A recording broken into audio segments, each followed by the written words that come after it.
নাচ করে তো পুরো হাঁপিয়ে গেছি, আর আমি সবাইকে ধরে ধরে নাচ করিয়েছি। সত্যি ভীষণ মজা হয়েছিল। এবার তোমাদের দেখায় আমার লুকটা, যে লুকটা আমি এতদিন ধরে কল্পনাতে ভেবেছিলাম, আর একটা একটা করে ডিসাইড করেছি কেমনভাবে কি করব না করব। তো আজকে যে গয়নাটা আমি পরেছিলাম সেটা আমার নিজের হাতে বানানো, আর যে ব্লাউজটা আমি পরে আছি সেটার লেস করি এগুলো কিন্তু বসানো হয়েছে পরে আর কি।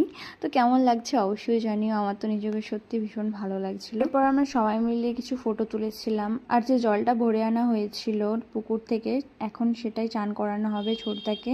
তো এই যে হলদি টপ তো রেডি হয়ে গেছে। স্টার্ট করো।